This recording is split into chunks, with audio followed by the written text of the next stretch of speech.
Muy buenas tardes o buenas noches a cada uno de ustedes, hermanos, allá en el distrito de Puerto Rico, en el municipio de Caquetá, Colombia. Quiero decirles, estamos agradecidos con el Señor por darnos nuevamente la oportunidad de compartir una vez más con ustedes su palabra. Quiero decirles que gracias al Señor, pues estamos contentos nuevamente de poder estar con ustedes, queridos hermanos, amigos. Y es por eso que antes de comenzar con la reflexión de esta noche, quisiera que nos acompañaran en oración. Vamos a orar. Padre Santo que estás en las alturas de los cielos, queremos encomendarnos en tus manos para que al poder estudiar tu palabra sea tu Santo Espíritu guiando la mente de cada uno de nosotros. Bendice a cada hermano presente, a cada hermana, Señor, a cada joven, a cada amigo, a cada amiga que hoy está viendo esta transmisión.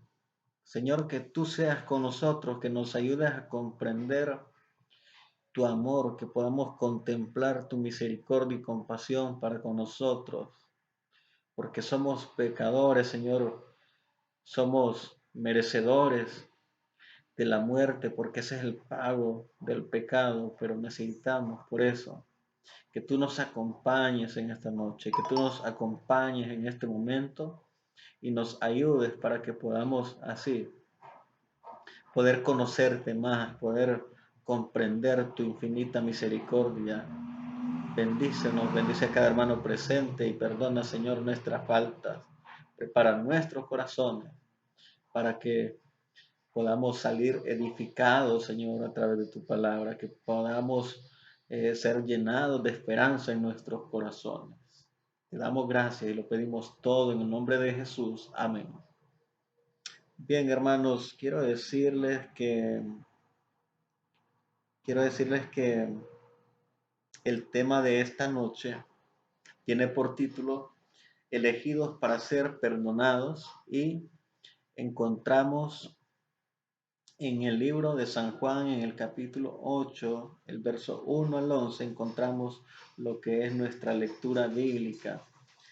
Leemos en el versículo 3, hermanos, vamos a leer desde el versículo 3, dice lo siguiente: Entonces los escribas y fariseos le trajeron una mujer sorprendida en adulterio y poniéndola en medio, le dijeron: Maestro, esta mujer ha sido sorprendida en el acto mismo de adulterio y en la ley nos mandó Moisés a apedrear a tales mujeres. ¿Tú pues qué dices? Mas esto decían tentándole para poder acusarle, pero Jesús, inclinándose al suelo, escribía en tierra con el dedo, y como insistían en preguntarle, se enderezó y les dijo: El que de vosotros esté sin pecado, sea el primero en arrojar la piedra contra ella. E inclinándose, dice el verso 8, de nuevo hacia el suelo, siguió escribiendo en tierra. Y aquí encontramos, mis queridos amigos y hermanos, ese momento en el cual los escribas y fariseos estaban buscando un motivo para poder tenderle una trampa a Jesús. Sin embargo, antes de poder continuar con el desarrollo del tema, quisiera poder decirles que Jesús, mis queridos hermanos, Jesús es el juez compasivo, justo y misericordioso que nosotros encontramos en este relato.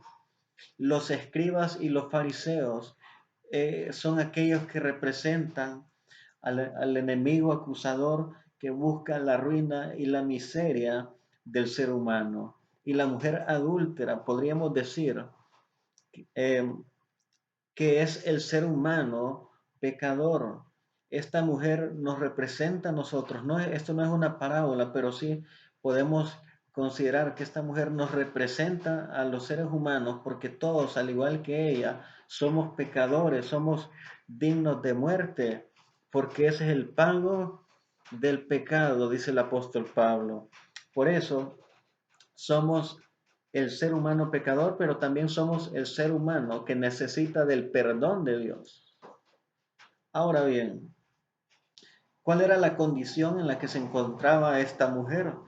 Lo que nos dice el relato bíblico es que esta mujer había sido encontrada en el acto de adulterio. Y el adulterio, déjenme decirles, el adulterio estaba considerado como uno de los pecados más graves entre los judíos. Habían tres pecados considerados como los pecados más graves entre los judíos, y uno de ellos era la idolatría, el otro era el asesinato y el otro era el adulterio. El adulterio, según se conoce, según lo que nos dice la Biblia, el adulterio, queridos hermanos, se podía castigar de dos o de varias maneras, pero dos maneras muy conocidas eran cuando la persona era apedreada o mediante la estrangulación. Ahora, cuando una persona era casada o estaba comprometida con alguien ya para darse en matrimonio, entonces, y era encontrada en adulterio, entonces el castigo que esta persona merecía era ser apedreada. De esa manera debía de morir. Ahora, tenemos que ver que lo que nos comienza diciendo el relato es que el propósito principal de los escribas y fariseos era tenderle una trampa a Jesús. Para eso llevaban a esta mujer, para tenderle una trampa a Jesús. Este era el propósito principal de los escribas y los fariseos. Ahora Jesús, queridos amigos y hermanos, conoce cuáles son las intenciones de nuestro corazón, conoce cuáles son los pensamientos de nuestra mente. Así que Jesús ya conocía cuáles eran sus intenciones. Por eso dice el relato, pues, que cuando ellos le pidieron una respuesta, lo que hizo Jesús fue inclinarse hacia el suelo y empezar a escribir. Ahora, ¿cuál era el problema si Jesús emitía un juicio, si Jesús condenaba el pecado que esta mujer había cometido? Jesús iba a estar haciendo algo que a él no le correspondía hacer, porque el condenar la vida a una persona simplemente le correspondía a las autoridades romanas. Ahora, ¿qué pasaba si Jesús dejaba pasar por alto el pecado de esta mujer? Se encontraba en problemas, vamos a decirlo así. Los escribas y los fariseos sabían que iban a poner entre la espada y la pared a Jesús. Pero si Jesús dejaba pasar por alto el pecado de esta mujer, ellos iban a interpretar, o se iba a interpretar, como que Jesús estaba despreciando la ley de Moisés.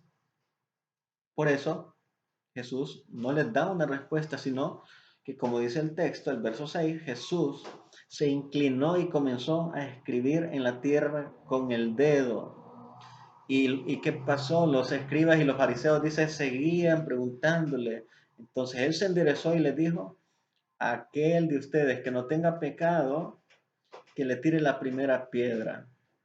Qué difícil. Aquel que no tenga pecado. ¿Y quién no tiene pecado, queridos hermanos y amigos? Todos nosotros, ¿verdad? Todos somos culpables de pecado.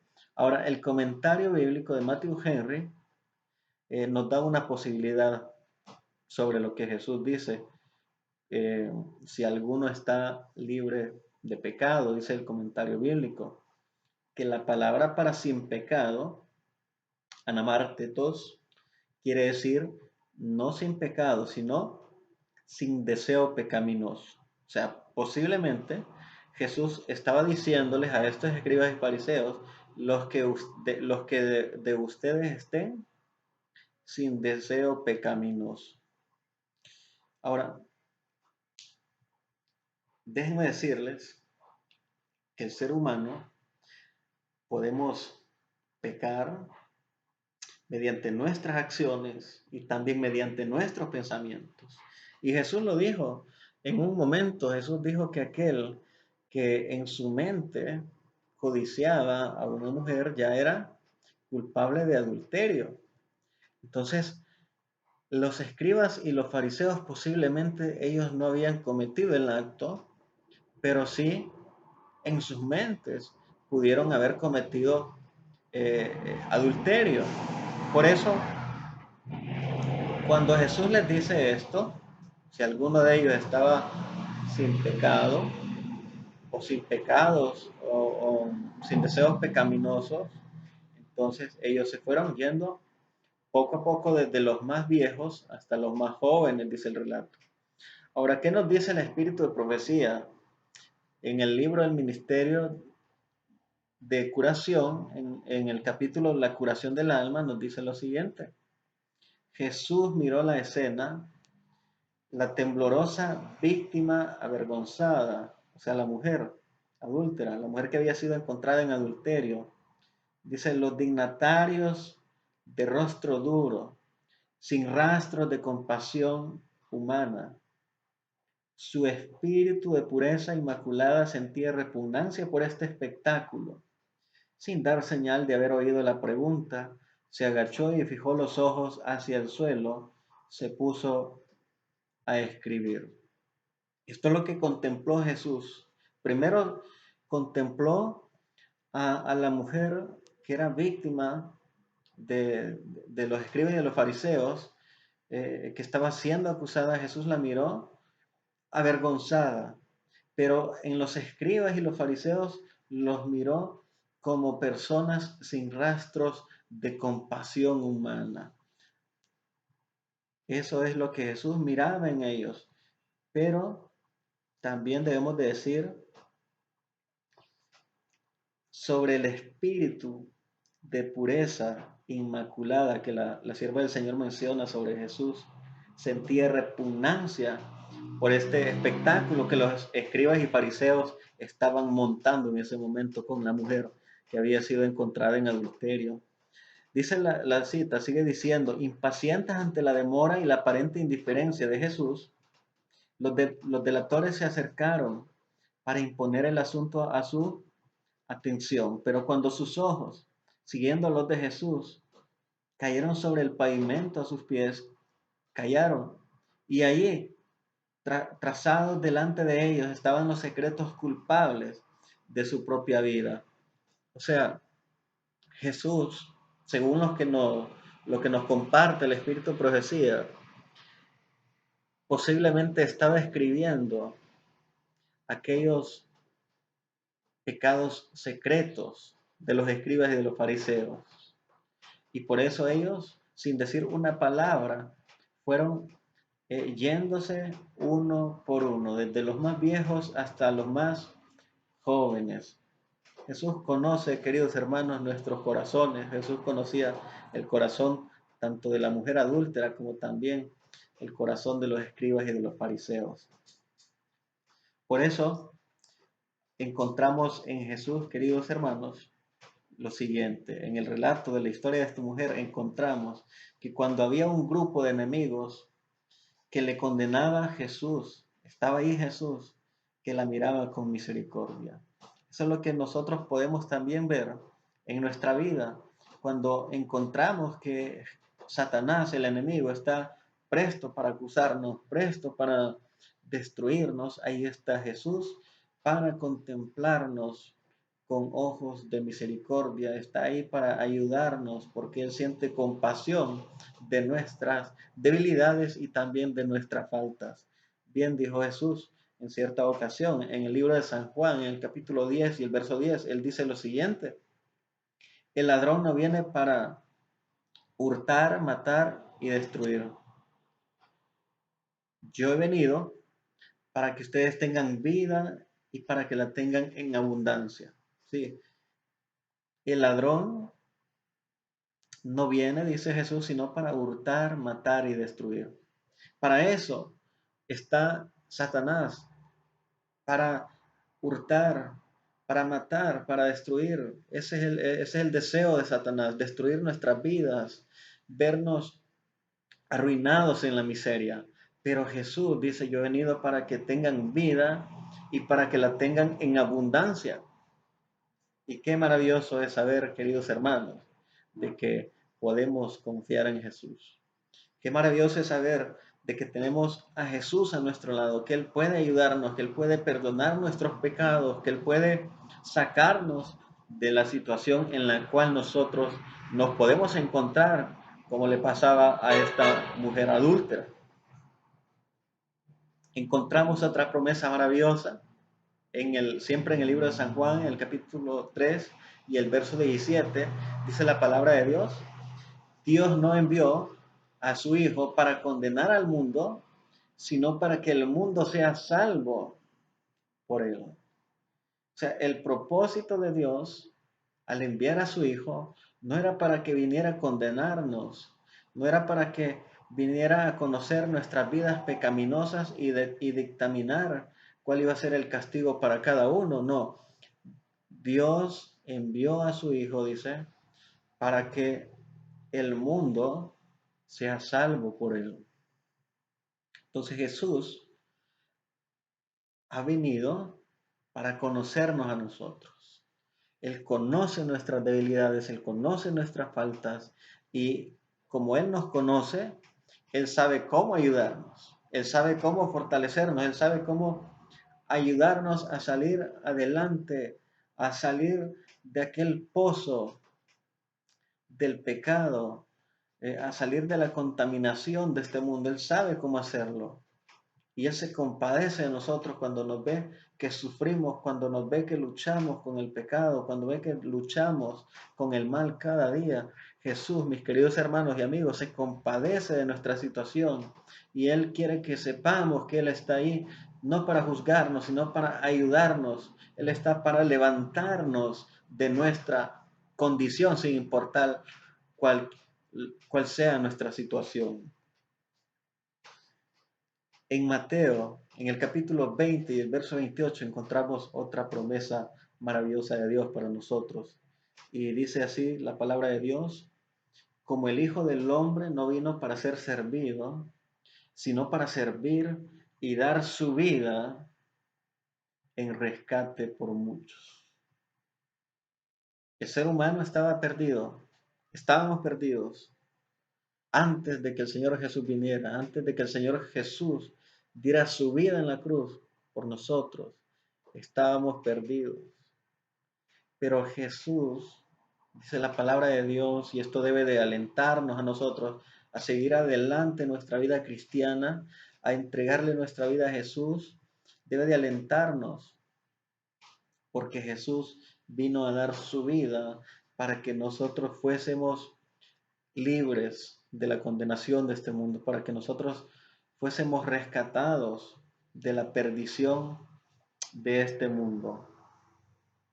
Encontramos nosotros en el verso 10 de San Juan 8 sobre la mujer adúltera, después de que los escribas y de los fariseos se habían ido, Jesús le dijo a la mujer, dice así el verso 10: enderezándose Jesús y no viendo a nadie, sino a la mujer, le dijo: mujer, ¿dónde están los que te acusaban?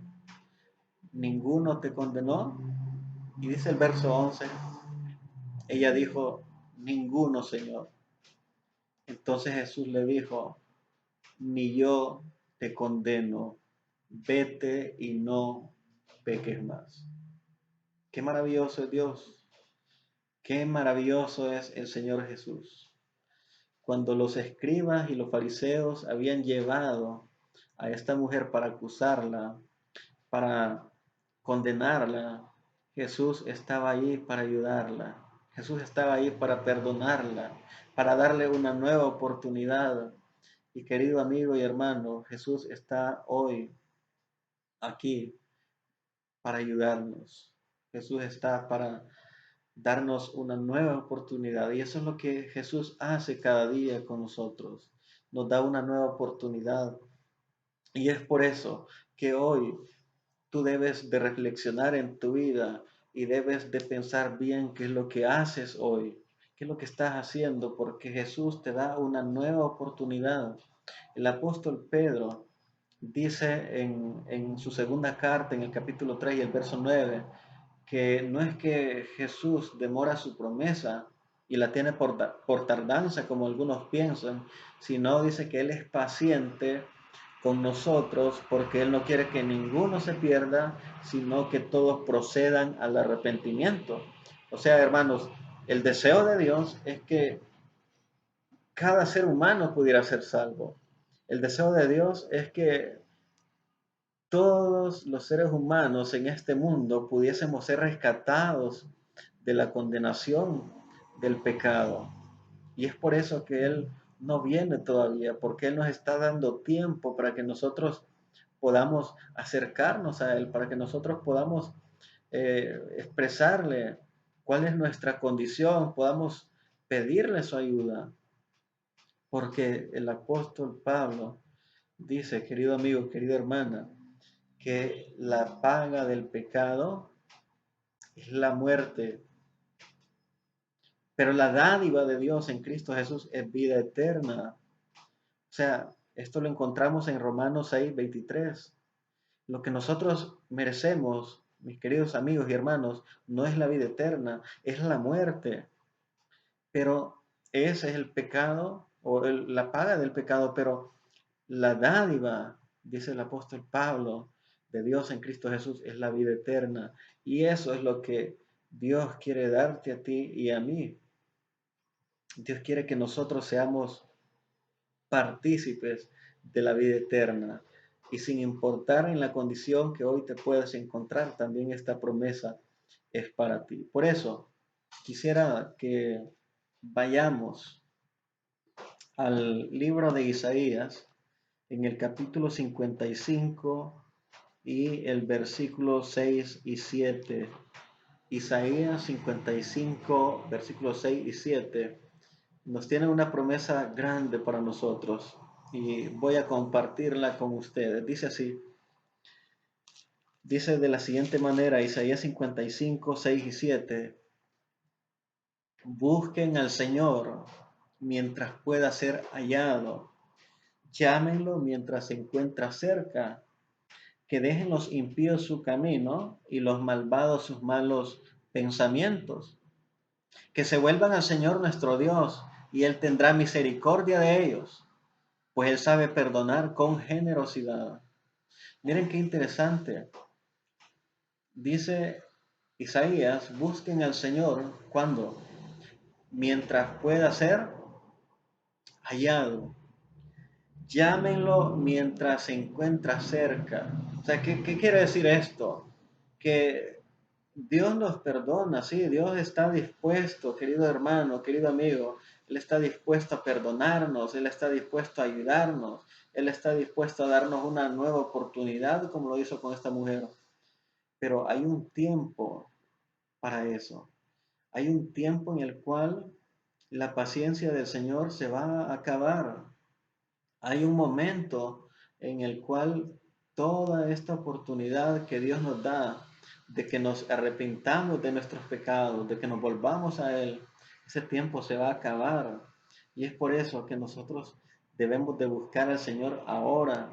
Es hoy cuando el Señor todavía puede perdonarnos. Por eso dice Isaías, busquen al Señor mientras puede ser hallado, llámenlo mientras se encuentra cerca. Y nos llama el verso 7 a apartarnos de nuestros malos caminos, de nuestros malos pensamientos.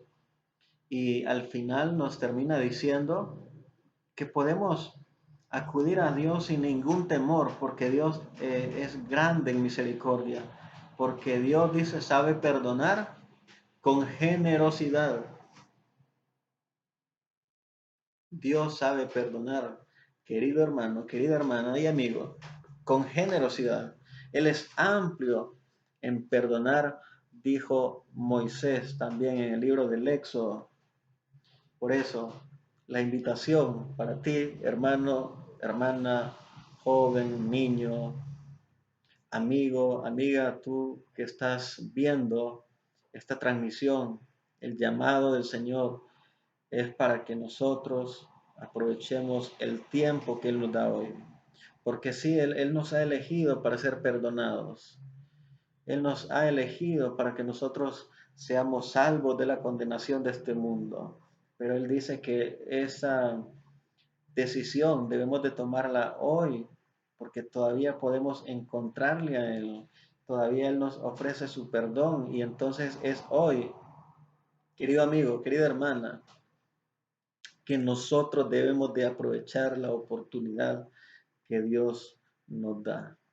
En la experiencia de la mujer adúltera, querido amigo, podemos encontrar una vez más, podemos ver el amor, la misericordia y la compasión de Dios con sus hijos, con nosotros, los seres pecadores.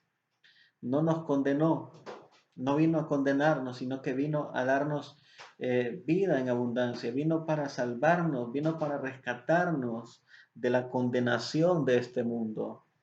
Y es por eso que el llamado en esta noche, la invitación que el Señor te hace ahora, es para que te acerques hoy a Jesús, porque para Jesús, para Dios, mi querido amigo y hermano, no hay pecado que sea tan grave que Él no pueda perdonar.